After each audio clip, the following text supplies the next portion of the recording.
57, 58 అధ్యాయంలో జనమేజయుడి సర్పయాగం. ఇది ముఖ్యమైనటువంటి ఘట్టం. జనమేజయుడు మంత్రుల ఆమోదం తీసుకున్నాడు. సర్పయాగం చేస్తానని ప్రతిజ్ఞ చేశాడు. యాగం చేయటానికై పురోహితులను సంప్రదించాడు. కార్యసిద్ధి జరగాలని ఋత్వికులను పిలిచి ఇలా అన్నాడు: ఓ పండితులారా, దుర్మార్గుడైన తక్షకుడు నా తండ్రిని హతమార్చాడు. నేను ఆ తక్షకుడిపై ప్రతీకారం తీర్చుకోవాలనుకుంటున్నాను. అతడి బంధువులపై కూడా పగను తీర్చుకోవాలనుకుంటున్నాను. రగులుతున్న అగ్నిలో అందరినీ దహించి వేస్తాను. నా తండ్రిని తక్షకుడు ఎలా భస్మం చేశాడో నేను అలాగే అతడిని భస్మం చేస్తాను అన్నాడు. ఋత్వికులు: మహారాజా, ఒక గొప్ప యాగం ఉంది. అదే సర్పయాగం. దీనిని దేవతలే సిద్ధం చేసి ఉంచారు. ఈ యాగాన్ని నువ్వే చేయగలవు. నువ్వు తప్ప ఎవరూ చేయలేరు. ఈ యాగం ఎలా చేయించాలో మాకు బాగా తెలుసు అన్నారు. జనమేజయుడు మనస్సులో పొంగిపోయాడు. తన ప్రయత్నంపై నమ్మకం కలిగింది. తక్షకుణ్ణి కాల్చేశానని అనుకొని వారితో ఇలా అన్నాడు: ఓ బ్రాహ్మణులారా, నేను సర్పయాగాన్ని చేస్తాను. యజ్ఞ సామాగ్రినంతా సిద్ధం చేయండి అన్నాడు. అందరూ సిద్ధం చేశాడు. ఋత్వికులు వెంటనే పనులంతా ప్రారంభించారు. యాగశాల నిర్మించటానికై భూమి మీద కొలతలు వేసుకున్నారు. ఒక్కొక్క యజ్ఞానికి ఒక్కొక్క విధమైనటువంటి రచనలు జరుగుతాయి. అవి వేర్వేరు ఆకారాలతో యజ్ఞశాలను కడతారు. యజ్ఞకుండాలని కూడా కట్టడం వేరే విధంగా ఉంటుంది. అక్కడ వేసేటువంటి యంత్రాల రచన కూడా వేరువేరుగా ఉంటుంది.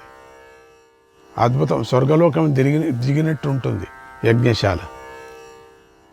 శాస్త్రం చెప్పినట్లుగా మండపాన్ని నిర్మించారు. సామగ్రితో యాగశాలను నింపారు. జనమేజయుడికి దీక్ష ఇచ్చారు. అందరూ వచ్చారు. అన్నీ సమకూరాయి. ఇక యాగమే ప్రారంభం కావాలి. సరిగ్గా ఆ సమయంలో వాస్తుశాస్త్ర పండితుడైనటువంటి శిల్పి ఈ యజ్ఞానికి పెద్ద విఘ్నం ఏర్పడుతుంది. ఈ సమయంలో యాగం ప్రారంభించడం వల్ల ఒక బ్రాహ్మణుడి మూలంగా ఈ యాగం ఆగిపోతుంది అన్నాడు. జనమేజయుడు అతడి మాట వినలేదు. తీవ్రంగా కోపించి దీక్షను తీసుకుపోతూ అపరిచితులను ఎవరినీ కూడా నా అనుమతి లేకుండా లోపలికి పంపొద్దు అని సేవకుడిని ఆజ్ఞాపించాడు. ఎవరు రావటానికి వీల్లేదు. కొత్త వాళ్ళు ఎవరు రావటానికి వీల్లేదు లోపలికి. సర్పయాగం ప్రారంభమైంది. ఋత్వికులందరూ తమ తమ కార్యాలలో మునిగిపోయి ఉన్నారు. అందరూ నల్లటి వస్త్రాలను ధరించి హోమాన్ని చేస్తున్నారు. యాగాగ్నిలోకి సర్పాలను ఆహ్వానించారు. సర్పాదులు కదలకుండా అయిపోయాయి. పెద్దగా కేకలు వేస్తూ అగ్నిగుండంలో పడిపోయేసాగాయి. అన్నీ లక్షలు. అవి అంతా ఒకదానితో ఒకటి తోకలతోనూ పడగలతోనూ పెనువేసుకొని అధిక సంఖ్యలతో అగ్నిలో పడసాగాయి. పాపం. తెల్లగాను నల్లగాను నీలంగాను ఉన్న సర్పాలు, వృద్ధ సర్పాలు, శిశువులుగా ఉన్న సర్పాలు ఆర్తనాదాలు చేస్తూ అగ్నిలో పడుతున్నాయి. 1 క్రోసు 4 క్రోసులు పొడుగు గల సర్పాలు, చిన్న ప్రమాణం గల సర్పాలు హోమాగ్నికి ఆహుతి అయిపోయి సాకుతాయి. లక్షలు చిత్రంగా ఉండేటువంటివి, నల్లగా తెల్లగా రంగురంగుగా ఉండేటువంటివి, పొడుగా పొట్టిగా చాలా పెద్దగా ఉండేవి. ఇలా లక్షల కోట్ల సర్పాలు అగ్నిలో పడి భస్మమైపోయాయి. కొన్ని సర్పాలు గుర్రాల్లాగా ఉన్నాయి. మరికొన్ని ఏనుగు తొండంలాగా ఉన్నాయి. ఇంకా కొన్ని మదించిన ఏనుగులాగా మహాకాయంతో మహాబలంతో ఉన్నాయి. కొన్ని భయంకరమైన విషం కలిగి ఉన్నాయి. కొన్ని చూడటానికే భయంకరంగా ఉన్నాయి. కొన్ని పరిఘ అనే ఆయుధంలాగా ఉన్నాయి. ఇవన్నీ కూడా తల్లి ఇచ్చిన శాపంతో బాధపడుతూ సర్పయాగంలో ఆహుతి అవుతూ ఉన్నాయి. ఈ సందర్భంలో శౌనకుడికి సర్పయాగంలో పాల్గొన్న ఋషుల గురించి, హోమాగ్నిలో ఆహుతి అయిన సర్పాల గురించి తెలుసుకోవాలనిపించింది సూతుడిని. ఆ విషయాల గురించి వివరంగా చెప్పమన్నాడు సూతుడు. అడిగాడు. సూతుడు ఇలా చెప్తున్నాడు. ఆ సర్పయాగంలో చండభార్గవుడనే మహర్షి హోతగా ఉన్నాడు. వృద్ధ బ్రాహ్మణుడైన కౌత్సుడు ఉద్ఘాతగా ఉన్నాడు. జైమిని శార్ఘవులు బ్రాహ్మలుగా అంటే బ్రహ్మలుగా ఉన్నారు. అక్కడ బ్రహ్మదేవుడు అంటే బ్రహ్మ పదవిలో కూర్చున్నారు. పింగళుడు అధ్వర్యుడిగా ఉన్నాడు. సదస్యస్య భవద్వ్యాస పుత్ర శిష్య సహాయవాన్.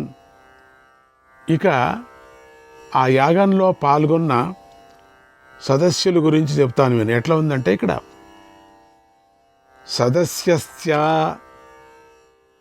భవద్వ్యాస పుత్ర శిష్య సహాయవాన్. ఇక యాగంలో పాల్గొన్న సదస్సుల గురించి చెప్తాను విను.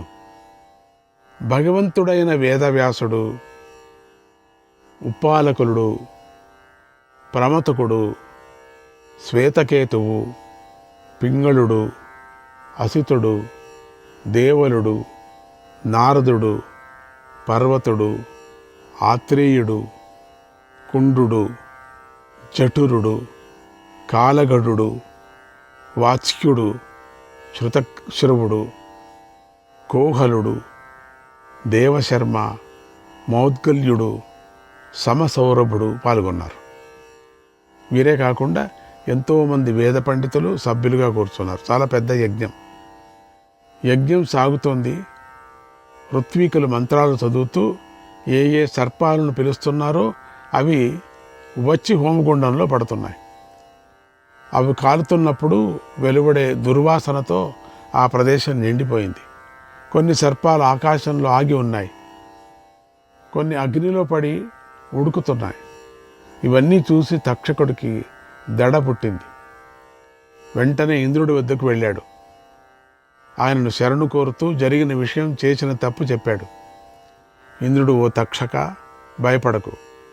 ప్రసాదితో మయా పూర్వం తవార్థాయ పితామహః తస్మాద్ తవ భయం నాస్తి వేతుతే మానసోజ్వరః. నీకోసమని నేనింతకు ముందే బ్రహ్మదేవుణ్ణి ప్రసన్నం చేసుకున్నాను. నువ్వు భయపడవలసిన పని లేదు. నీ మనస్సులోని చింతను విడిచిపెట్టు అని ఇంద్రుడు తక్షకుడికి అభయం ఇచ్చాడు. తక్షకుడు ఊపిరి పీల్చుకొని సంతోషించి ఇంద్రుడి భవనంలోనే ఉండిపోయాడు. నాగరాజైన వాసుకి మాత్రం సర్పజాతి నాశనమైపోతున్నందుకు ఎంతో దుఃఖించాడు. కొంతమంది మాత్రమే మిగిలి ఉండటాన్ని చూసి కుమిలిపోయాడు. ఎంతగానో బాధపడుతూ సోదరి అయిన జరత్కారు వద్దకు వచ్చి ఇలా అన్నాడు. ఓ సోదరి, నాకు దిక్కు తోచడం లేదు. ఏం చెయ్యాలో తెలియటం లేదు. నా కళ్ళు తిరుగుతున్నాయి. నేను కూడా అగ్నికుండంలో పడిపోతాను. జనమేజయుడు చేసే సర్పయాగం సర్పలోక నాశనానికే జరుగుతుంది. ఈ ఆపద నుంచి సర్పజాతిని రక్షించుకోవటానికే నేను నిన్ను ఆ జరత్కారుణ్ణి ఇచ్చి పెళ్లి చేశాను నీకు. ఇప్పుడు నువ్వు మన జాతిని కాపాడు. ఆస్తికః కిల యజ్ఞం తం వర్తంతం భుజగోత్తమే ప్రతిషేత్స్యతి మాం పూర్వం స్వయమాఘ పితామహః. ఓ సోదరి, పూర్వం బ్రహ్మదేవుడే స్వయంగా నాతో ఆస్తికుడే ఈ యజ్ఞాన్ని ఆపగలడని చెప్పాడు. కనుక నువ్వు మా కష్టాలను తొలగించు. మమ్మల్ని కాపాడమని నీ కొడుకైన ఆస్తికుడికి చెప్పు. అతడు బాలుడైనా పెద్దలలాగా గౌరవించబడతాడు. వేద పండితుల్లో శ్రేష్ఠుడై ఉన్నాడు అన్నారు అని చెప్పాడుగా.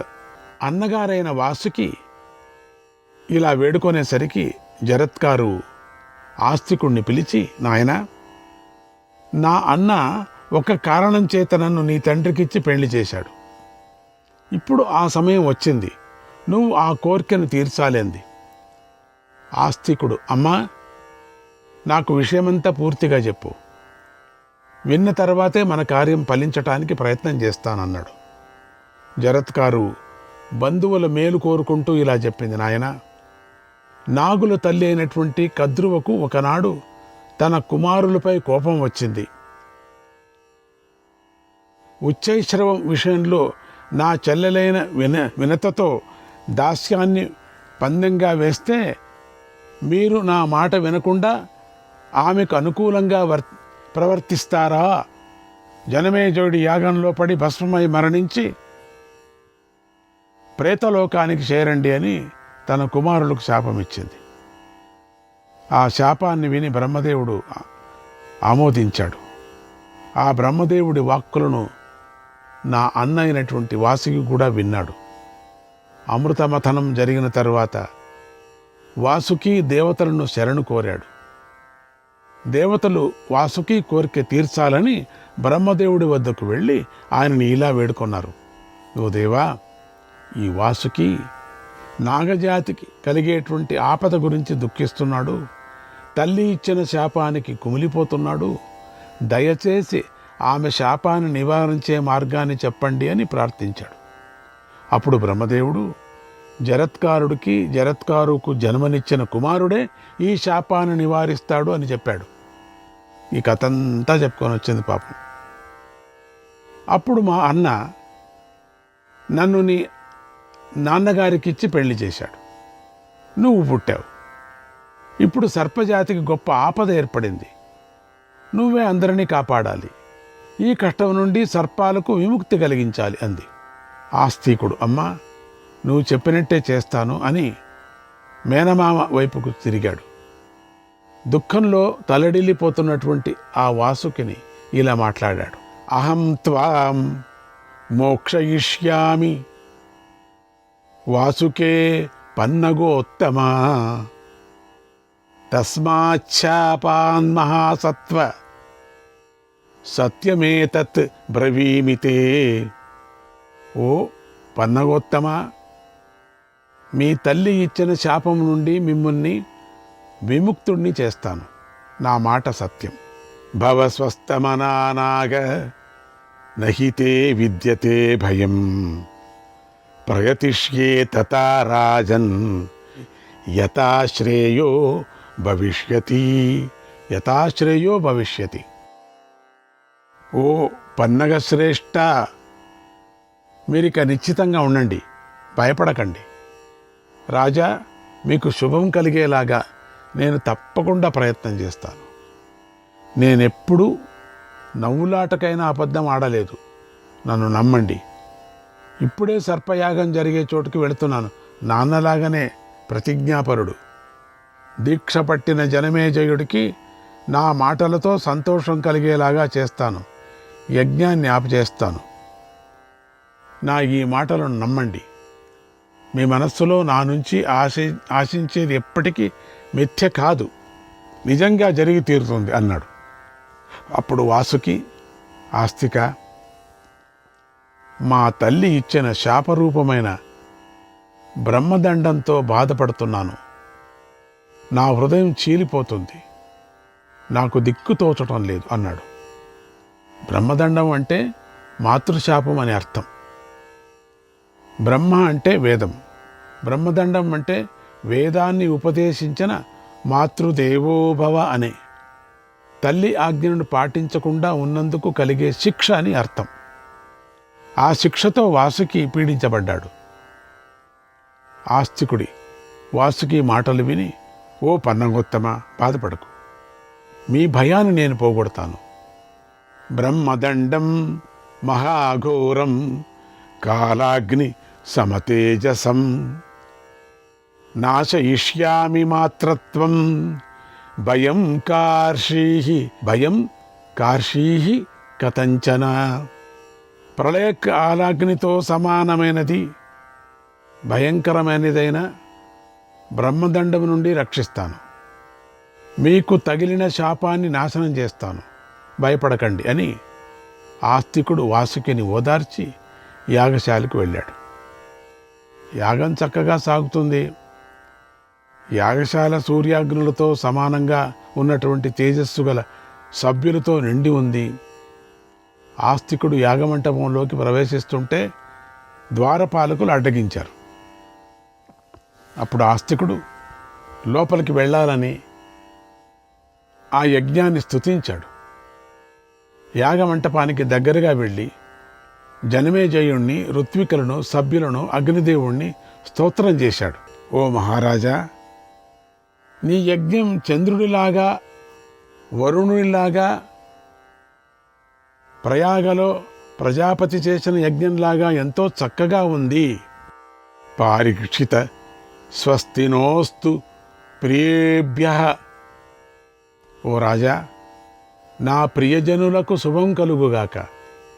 నీ యజ్ఞము ఇంద్రుడు, ఊరుడు చేసిన యజ్ఞాలలాగా ఉంది. నా ప్రియజనులకు శుభం కలుగుగాక.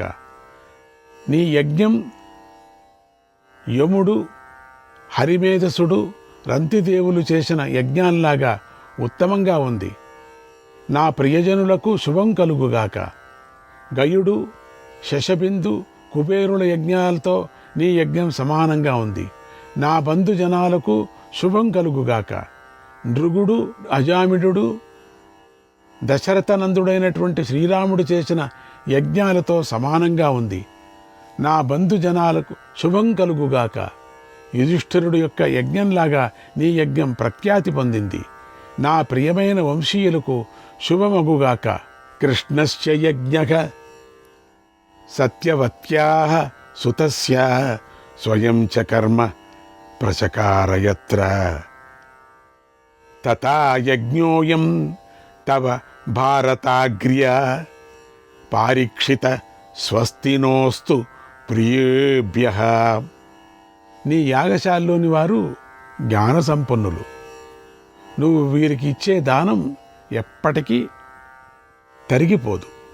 వ్యాస మహర్షితో సాటి వచ్చే ఋత్విక్కు మరొకడు లేడు. ఆయన శిష్యులు కర్మానుష్ఠానంలో నైపుణ్యం గలవారు, సమర్థులు. విభావసుడు, చిత్రభానుడు, మహాత్ముడు, హిరణ్యరేతుడు, హతదుక్కు, కృష్ణవర్త్మనుడు అని మనం పిలిచే అగ్నిదేవుడు దక్షిణంగా ప్రదక్షిణం చేస్తున్న జ్వాలలతో వెలుగుతున్నాడు. ఆహుతులను గ్రహిస్తున్నాడు. నీ హవిస్సులను కోరుతున్నాడు. నీతో సమానమైన రాజు లేడు. నువ్వు వరుణుడు, ధర్మరాజు, యమధర్మరాజులాగా ప్రభావం కలవాడివి. నువ్వు ఇంద్రుడిలాగా పాలిస్తున్నావు, రక్షిస్తున్నావు. నీలాంటి వాడు మరొకడు ఈ జగతిలోనే లేడు. నువ్వు ఖట్వాంగుడు, నాభగుడు, దిలీపుడు, యయాతి, మాంధాతలలాగా ప్రభావశాలివి. నువ్వు పితామహుడైన భీష్మాచార్యుడిలాగా ఉత్తమమైన నియమం గలవాడు. వాల్మీకిలాగా నీలో అద్భుతమైన పరాక్రమం దాగి ఉంది. వశిష్ఠ మహర్షిలాగా నీ కోపం నీ వంశంలోనే ఉంది. నీ అధికారం, ఐశ్వర్యం ఇంద్రుడిలాగా ఉంది. నీ కాంతి విష్ణువులాగా ఉంది. యమధర్మరాజులాగా నువ్వు ధర్మం తెలిసిన వాడివి. శ్రీకృష్ణుడిలాగా సకల గుణాలు కలవాడువు. వసువులలాగా సంపన్నుడవు. యజ్ఞ నిర్వహణలో నువ్వు నిధివి. నువ్వు దంభోద్భవుడివిలాగా బలశాలివి.